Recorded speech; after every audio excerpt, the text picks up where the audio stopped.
Hi, Jamie McIntyre from 21st Century Education. I'm joined today by the legendary Tim Ferriss, 4-Hour Work Week. If you haven't read this book, you've got to get a copy. Tim, international bestseller. Must be an amazing journey since this came out. Are you surprised by how many people got caught onto the concept of working 4 hours a week? I'm always surprised. The book was turned down by 26 publishers before it was bought, so it was not expected to do what it did at all.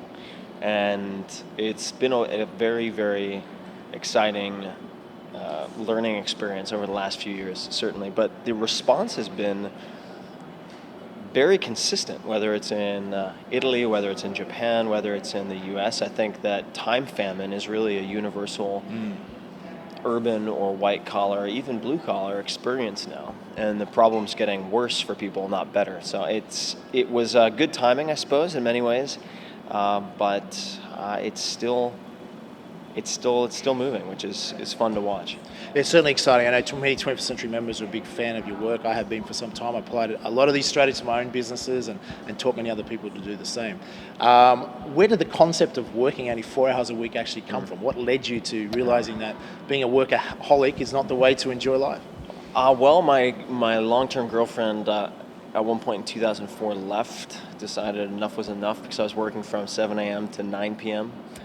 CEO, and I'm sure a lot of people could relate to that. And she gave me, because I had always thought, well, working for someone else is where you don't want to be. So if you work for yourself, problem solved, but not quite as straightforward as you know. And she gave me a plaque as a going away gift, which said business hours end at 5 p.m. She was like, you should keep this on your desk for personal health. And that really hit me like a baseball bat to the side of the head, and I just realized that and I was making very good money at the time. I mean, I was making more than twice as much per month as I had been making per year, and it didn't matter because the non-renewable resource was time, and the money is really just for trading for experiences, whether that's through a Porsche or whatever, or just having different trips and so forth. And without that time, the income is meaningless. So I spent about a year and a half really deconstructing everything and removing all the non-essentials, automating as many pieces as possible, delegating other pieces, and experimenting, and meeting CEOs and other people who were doing the same thing. And never thought I was going to write a book. It came out of a class, actually, that I teach twice a year at Princeton, a guest lecture, high-tech entrepreneurship.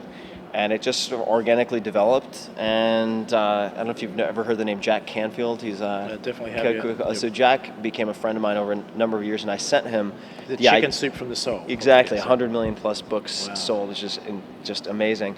And I sent him the concept for the book, and I said, Jack, am I full of it, or should I actually give this a go? And he said, no, I think you should go for it. And so he introduced me to the person who later became my agent.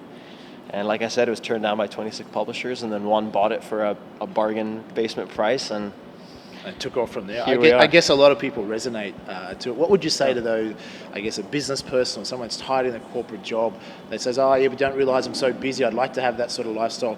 You know, what's, I guess, the message to them to change what they're doing?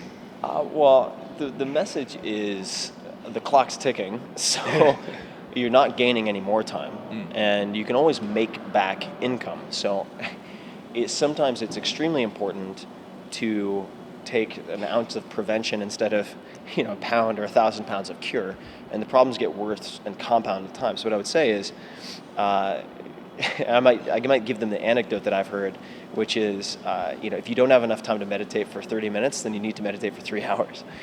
And sometimes looking at the symptom and saying you don't have enough time to read a book, if you telescope out 1 year, 5 years, 10 years, is that problem better or worse? Maybe 5 years from now you say, I don't have time for my family.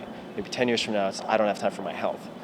And you can see that trajectory very clearly, and so the time to intervene is earlier rather than later. Is what I would say. And also,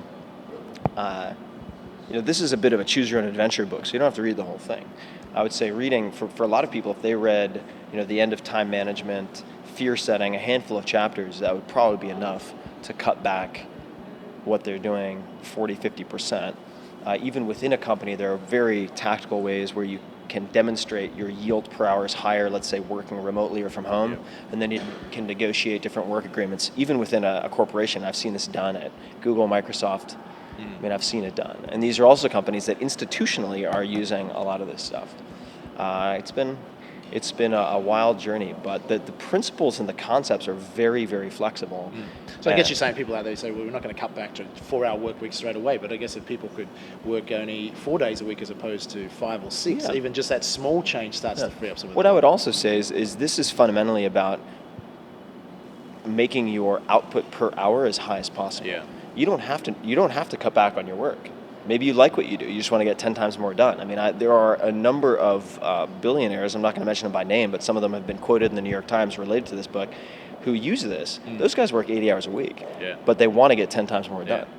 So it's whether. So I guess you're saying if someone wants to double their income, well, one of becoming more productive using these concepts, to get it done in half the time, so you can still work the same amount of hours, but you could effectively get twice as much done. Yeah, exactly. It's so the workaholics can still use it and remain workaholics if they wish. Yeah, exactly. So it's like if you choose to cut back 20 hours a week, 2 hours a week, or continue to work 40, 60, 80 hours a week, you still should be as effective as possible.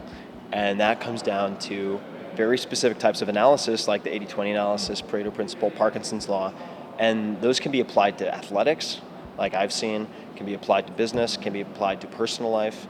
So I'm really just offering a tool set that I think is very, very flexible. Yep. So you're in Melbourne to speak for the very first time in Australia at the 21st Century Financial Education Summit. What can people hope to take away from hearing from you speak? I'm going to give them the most practical set of tools and principles that I think can be applied to the widest range of scenarios and circumstances. And I'll be pulling examples. So I guess you're saying it doesn't matter if someone is an employee or is there as a business owner? No, it doesn't matter. Yep. And I'll be pulling examples from business. I'll be pulling examples from my own experience. I'll be pulling examples from high-level athletics and showing that the toolkit is the same. If you want to operate at a world-class level, at an elite level, the toolkit is exactly the same. And so I'll explore how people could do that as soon as they walk away from my presentation. And I don't think that I am the flashiest presenter, but the content will be solid and the content will be usable. Fantastic. So it's great to have you in Australia, Tim. Yeah, my pleasure. We look forward to it. Those who haven't read the 4-Hour Workweek, get it. Legendary stuff. It certainly transformed my life and many others, and we'll look forward to seeing Tim at the Financial Education Summit.